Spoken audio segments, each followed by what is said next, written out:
Estoy ahí con la versión porque he visto a Mamut, de verdad. Mamut, saluda al pueblo filipino. Mamut. Mamut. Sabi ni hi. Oh. Hi, amigo! Kamusta ka na? I love you! Oh, ako din, mahal na mahal kita. Ako din. Good morning po mga amigo, magandang araw po sa inyo lahat at magandang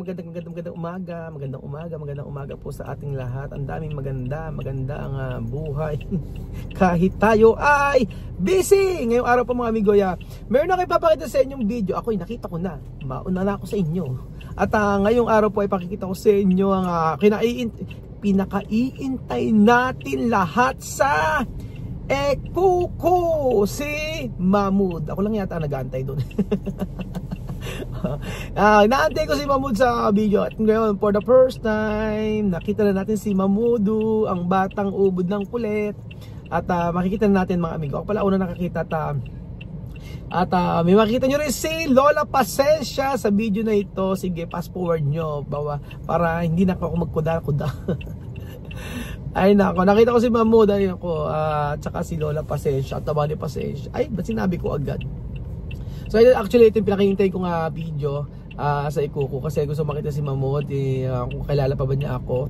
So for today's video, ito ay vlog ni Ate Misma. Abangan nyo po mga amigo. Ay, panoorin nyo na ngayon na po mga amigo. Magandang hapon po Filipino. Dito na si Chamame at saka si Mamud at saka si Lola Pasensya. Oh, tingnan mo.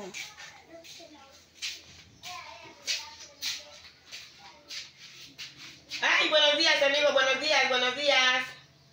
Oh, kumusta ka tayo? Bien.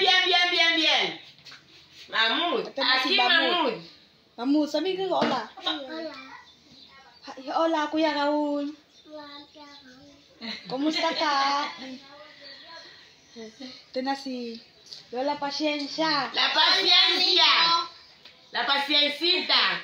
Oh, Lola Pasensya, no sabi ni Kuya Raul. ¿Qué tú puedes decir para Kuya Raul? Estamos bien y gracias que estamos aquí toda la familia, lo hemos pasado bien. Oh. Ay, Dios mío. Okay, mabuti po. Lahat ang pamilya, mabuti po.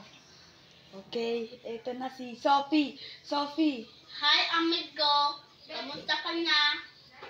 Oh, si Chamame. Chamame. Hi amigo, kumusta ka na? Si Mamud! Maganda umaga po. Oh, Mamud. Saluda papá. Mimiss na kita si Kuya Raul. Tu extraña Kuya Raul? Ha? Papá, mira aquí. Mimiss na kita si Kuya Raul. Levanta. Mamud, mira. Mimiss na kita? Tu extraña Kuya Raul? Sí. Oh, sí. La familia está aquí. Hoy estamos aquí todos contentos porque hoy me han traído a Mamud. Mamud. Pero yo extraño mi país filipino. Y de verdad estoy aquí con mi zumo de siempre. Ahí. Oh, Con mi vasito. sabi ni Con mi Chamame. caramelo. Aquí yo no tomo agua de pozo, ni de lluvia. Mineral. Ahí. Ay, siempre. Aquí con la familia estamos bien todos. Muy contentos. Estoy ahí con la versión porque he visto a Mamud, de verdad. Mamud, saluda al pueblo filipino. Mamud, sabi ni hi. Mamud! Oh. Si Ole. Hi, amigo! Kamusta ka na? I love you! Oh, ako din, mahal na mahal kita. Ako din. Dios, Sophie. Oh, ito na si. Oh, masaya ka? Masaya ka, feliz? Muy feliz. Oh, sabi ni masaya. Masaya. Sobrang saya. Sobrang saya daw. Aquí. Estamos aquí porque los con que encuentro aquí no se sabe si andan o no andan. Estos niños con sus grandes teléfonos. Filipina daw. Lalaro niya si Mamud. ¿Tú conoces? Sí, Sophie con su cámara, siempre. Esto no puede. Como su David aún con su cámara, siempre Sophie quiere en plan Sophie ¿Quieres aún. algo más? Estoy contenta de verdad, muy contentísima. Muchísimos saludos para todo el pueblo filipino, para todo el mundo. Más, abuela Lola. Más, a mamá Mercy. Abrazos a Telele. Mucho más a Cuyabil. Cuyabil, no olvides de comer espagueti. A mi niño Kian. Kiyuyu. Buenos días. A Kylie. Buenos días. Hi, amigo. A mamá Mercio. ¿Cómo le llaman? A The Princess. Cuidarme a Cuyapogue, por favor. Estoy aquí muy mal. Cuyapogue, por favor. No tomes más medicamento y rezar. Como tía mami, yo estoy bien, 2 años, yo no tomo. Pero yo le tengo bebida gracias a Rol. Rol ha dicho no quiere bebida para vida de tía mami. Tía mami, Indi puede, Castel. Good night. Okay lang. Oh. Dot Mia! Sabi nga ni Tutyan, Dot Mia! Abay, ayun, nakita natin si Mamud tsaka sis Pasensya. Salamat naman at nakakatuwa. Ayun ako, talagang hanggang ngayon nangiinayang pa rin ako. Ayan, di naman makamove on si Kuya Raul. Eh si mismo nagtatagalog, si POP nagtatagalog. Ang ganda sanang makita ng mga bata yung nagtatagalog na nasa video, di ba? Kung mga 1 taon, 2 taon pa na nandito, sayang po mga amigo. Hay, ayun na naman si Kuya Raul. Oo, kasi ang ganda yan, ang ganda makita nagtatagalog sila, tapos nasa Africa sila ngayon, babakasyon sila dito, ganyan. So, sayang, pero para sa mga bata, sige, pagka dumating yung time na gusto nilang bumalik dito, go lang tayo mga amigo. Gusto ko yung ganyang buhay na nasanay sila magtagalog. Gusto ko yung talagang Pinoy na Pinoy sila, ganyan. I'm so happy na nagtatagalog pa rin sila. Kaya pasensya, medyo tumaba ka. Ano nangyari sa'yo? Ano ba si pasensya? Pambihira. Ay nako, sabi ko nga sa inyo, may tinuturuan ng Lord, sa buhay ng bawat isa. Right now, nagkaroon ng matinding hidwaan si Chamame ako, ayan ang pamilya niya. Si Chamame lang pala. hindi kasama yung pamilya niya. Opo, at pero right now, ilang buwan, mag-1 month na sila dito? 2 months na. 1 month! Mag-1 month na sila dito, pero nakita ko yung ginawa ng Lord sa buhay namin nung nag-separate kami ng landas. Nagkaroon ng peace of mind, and aside from that, si Chamame ay naging masaya din naman kung nasaan siya. So, merong ang tinuro sa akin ng Lord dito ay darating yung time na hindi talaga lahat ay permanente. So may aalis, may babalik, may makikilala tayong mga ibang tao.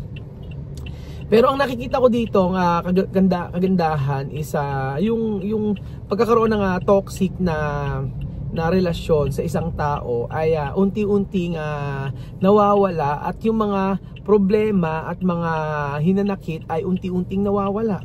So, yon ang tinuro sa akin ng Lord dito, na sa buhay natin, mga kaibigan natin o mahal natin sa buhay, hindi perfect ang isang relasyon. So, ang importante lang ay matuto tayo sa mga pagkakamali natin. I-accept natin na hindi lahat ng bagay ay makukuha natin. Pangatlo, ay sa buhay natin, merong mga dapat tayong ayusin, at dapat nating matutunan, at dapat nating i-apply sa mga susunod na mangyayari sa ating buhay. Ganun po. Kumbaga mga amigo, sa ating buhay ngayon, happy ako, at ano man yung problema before ay unti-unti nating kinakalimutan, at mabuo muli yung bagay na meron sa amin ng pamilyang to at sa pamilya ko. So maaari nga may lamat na, ngunit ang sabi nga ng Lord ganito. Ang sabi ganon, like sa isang magpapalayok, di ba? Imomold ka ng Lord sa hugis, di ba, pagka sa magpapalayok, kapag gumagawa ng isang palayok, sa umpisa isang luwad lang, isang putik lang. Pero habang tumatagal, habang minumold ito, lalong gumaganda at gumaganda. So ganoon din po sa buhay natin. Kapag hindi maayos yung way ng pamumuhay natin, muli ay aayusin ng Lord yun. At kapag halimbawa hindi maayos, merong siyang gagawin para matuto ka. So ewan ko naintindihan ninyo.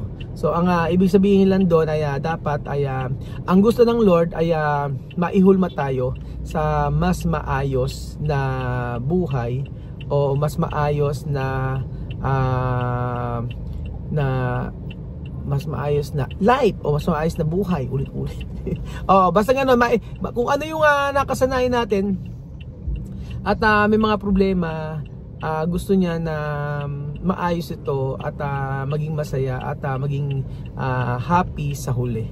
So ganun po ang aking nakikita sa sitwasyon namin ngayon. Right now masaya siya, masaya ako. So may problema siya doon, may problema ako dito. Pero sabi nga ganon, yung paghihiwalay hindi ibig sabihin ay pangmatagalan. Minsan kung uulit tayo, dapat meron tayong matututunan. For example, kung sila ay pupunta dito o muling mamumuhay dito, dapat may natutunan siya, may natutunan ako, at dapat doon kakalimutan ko ano man yung mga nangyaring problema. Basta ang mahalaga po yung katuloy sa buhay, yun lang naman. Patuloy sa buhay at syempre laging isipin na maiksi lang ang buhay. So laging maging masaya. At piliing maging masaya, piliing maging mabait, at piliing mamuhay ng may kakontentuhan lang.